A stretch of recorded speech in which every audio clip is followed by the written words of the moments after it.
Хүүхдүүдээ. За бидний өнөөдөр үзэх сэдэв бол координатын хавтгай дүрс байгуулах. За бодлого 1. F 2 бүхэл 2-ны 1. За C 4, D хасах 4, E 3 бүхэл 4-ний 1 зэгүүдийг тоончлон дээр тэмдэглээрэй. За тэгвэл бүгдээрээ дэвтэр дээрээ тоончлон зурцгаая. За хасах 5-аас 5 хүртэл зурагтай. За эхлээд F зэгийг байгуул. За F зэг гэдэг бол 2 бүхэл 2-ны 1 гэхээр 2-оос хойшоо бол 1 журтын хагасыг авна гэсэн үг. За F зэг бол энд байна. C зэг 4 дээр оршин гэхээр C зэг бол 4 бутгатай авна. За D зэг хасах 4-ээр хасах 4 дээр байна. D зэг 3 бүхэл 4-ний 1 гэдэг бол 3-аас хойшоо 1 журтыгаа 4 хуваасны дайтай бол тэнцүү байна гэж байна. За бодлого 2. А 2 зэгээс 4-ний зайд орших зэгүүдийг тоончлон дээр тэмдэглээрэй гэж. За А2 зэгээ байгуулъя. А2 зэг юм байна. А зэгээс баруун гар тийш 4-ний зайд орших зэг бол 6 дээр оршин тийм үү. За тэгвэл энэ 6 дээр B зэг гэж. За тэгвэл энэ А зэгээс 4-ний зайд орших зэг байна. Тэгвэл А зэгээс зүүн гар тийш бас 4-ний зайд орших зэг болно тийм. За тэр бол хасах 2 дээр байна. За энийг бол C зэг гэж. За тэгвэл B болон C зэг гэдэг бол А зэгээс 4-ний зайд орших зэгүүд болох нэ. За тоончлон дээрх А зэгт 2 харгалзаж байтал түүнийг А зэгийн координат гээд А2 гэж тэмдэглэнэ. За бодлого 3. Арал дээрх эрдэнсийг олцгоё. За газарчин эрдэс байгаа газрыг ийхүү заажээ. 70 модноос 100 гар тийш 5 нэгж яваад гэдэг бол за 100 гар тийш 5 нэгж яваад за тэндээсээ доошоо 6 нэгж явбал эрдэнсийг олно гэж хэлсэн. За тэгвэл одоо энд эрдэс байна гэсэн. Тэгвэл эрдэнсийн байршлыг тогтоож болох уу? Тэ? За түүний дараа арал дээрх баашин 70 мод салхин сэс далбааны байршлыг олж болох уу гэж тийм. За тэгвэл бүгдээр байршлыг тогтоохоос илүү өмнө нэг зүйлийг үзцгээе. За тэр үеийн тэгшин координатын хавтгааг эхлээд зуръя. За эхлээд координатын хавтгаа зурхад нэг зэг дээр ихтэлтэй харилцан перпендикуляр хоёрт нэхлэг авна. За перпендикуляр гэдэг бол хоорондоо тэгшинцэг үүсгдэг байна гэж 90 градустай. За ингээд хоёр тэнхлэг авчлаа. За дараа нь болохоор хоёр тэнхлэгүүдийн огтлолын цэгийг O гэж тэмдэглэн координатын ихтэй. За O гэж тэмдэглээд энийг болохоор координатын их гэж нэрлэнэ. За нэг журттай хэрчмүүдийг сонгон хуваар тогтооно гэдэг бол за хоёр тэнхлэгүүдээ за нэг журттайгаар хувааж агаад түүндээ харгалзах 1-ээс 10 хүртэл болгосон байна. За харгалзах тоодог бол O гэсэн. За бүгдээр тэгшинцэг координатын хавтгаа зурчлаа. За энэ дээр А зэг өгдсөн байна. Тэгвэл А зэгийн байршлыг тогтооё. А зэг хэвтэй тэнхлэгийн 7, босоо тэнхлэгийн 8 гэсэн утгатай харгалзаж байна. Тэгвэл А зэгийн байрш гэдэг бол 7 8 байна гэж байна. За B 3 4 зэг байна. За B 3 4 зэг. За хүүхдүүдийн нэг зүйлийг анхаараарай. За тэр үеийг гэхээр B бол 2 тооноос тогтож байна тийм 3 ба 4 гэсэн 2 тооноос. За 3 бол урд нь. За урд нь байгаа тоо гэдэг бол хэвтэй тэнхлэг утгыг зааж байна. За ард нь байгаа тоо гэдэг бол босоо тэнхлэг утгыг зааж байна. Тэгэхээр B 3 4 гэдэг бол хэвтэй тэнхлэгийн 3, босоо тэнхлэгийн 4 байна гэсэн. За тэгвэл энд B зэг энд байна гэж хэлж байна. За А зэгийн байршил 7 ба 8 гэсэн хоёр тоогоор тодорхойлогдож байна.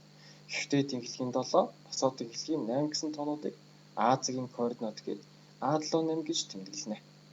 За жишээл А зэг бол хэвтэй тэнхлэгийн 7, босоо тэнхлэгийн 8 гэсэн. Тэгвэл энэ 7 8 гэсэн тоогоо бүгдээрээ А зэгийн координат гэж нэрлэдэг байна. За энийг бол 3 4 гэсэн тоо бол B зэгийн координат болно гэж хэлж байна. За одоо тэгвэл бүгдээрээ эрдэнсийн байршлыг олцгоё. Эрдэнсийн байршил бол хэвтэй тэнхлэгийн 4, босоо тэнхлэгийн 2 байна. Тэгэхээр эрдэнсийн координат гэдэг бол 4 2 байна гэсэн. За дараа нь бүгдээрээ баашингийн байршил буюу координатыг тогтооцгоё. За хэвтэй тэнхлэгийн 4, босоо тэнхлэгийн 9 байна. Тэгвэл баашин 4 координаттай байна. За бүгдээрээ дараа 70 модны координатыг тогтооё. 70 мод бол хэвтэй тэнхлэгийн 9, босоо тэнхлэгийн 8 байна. Тэгвэл 70 модны координат 9 8 байна. За одоо бүгдээрээ салхин сэнсний координатыг тогтооё. Салхин сэнсний координат хэвтэй тэнхлэгийн 2, босоо тэнхлэгийн 4. За тэгэхээр координат нь 2 4 байна. За одоо бүгдээрээ далбааны байршлыг тогтооё. Далбааны байршил хэвтэй тэнхлэгийн 8, босоо тэнхлэгийн 4 байна тийм. Тэгвэл далбааны координат гэдэг бол 8 4 байна гэж хэлж байна. За бодлого 4. А6 8 ба B86 координаттай цэгүүд ижлүү ялгаатай юу? За тэгвэл бүгдээр хоёр цэгийг координатын тэгшинцэг координатын хавтгад байгуул. За А бол 6 8 гэдэг бол хэвтээд инглихийн 6 босоод инглихийн 8 байна гэсэн.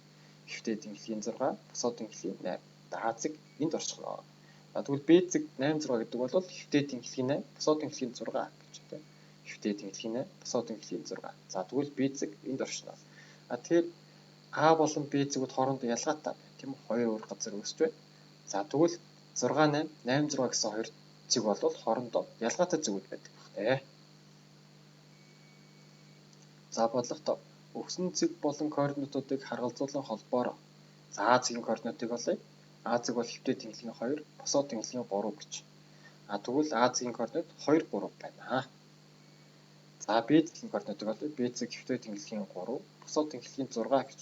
Тэгвэл Б зэгийн координат 3 6 байна. За С зэгийн координатыг олъё. За С зэгийн координатыг бол хэвтээд инглихийн 5, босоод инглихийн 4 байна. Тэгэхээр С зэгийн инглихийн координат 5 4 байна гэж байна. За Д зэгийн координат гэдэг бол хэвтээд инглихийн 2, босоод инглихийн 5 байна. Тэгвэл Д зэгийн координат 2 5 байна. За бодлого 6. Дэлгүүрийн жилийн турш худалдсан жимсний үнийг графаар харуулав. За энд граф нь өгсөн байна.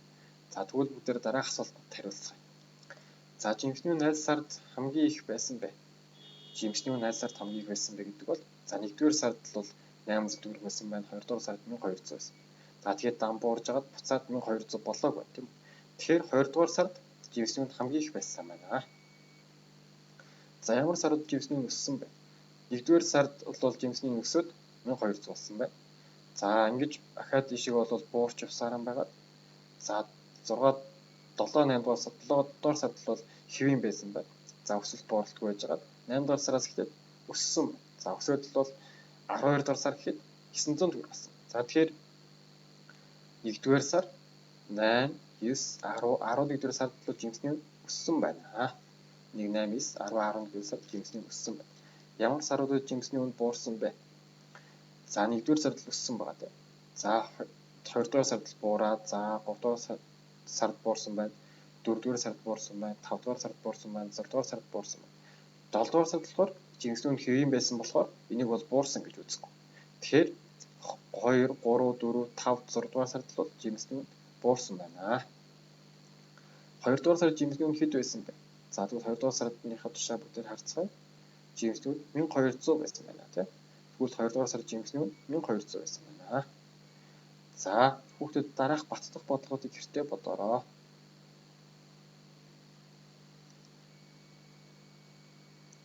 За анхаарал хандуулсанд баярлалаа.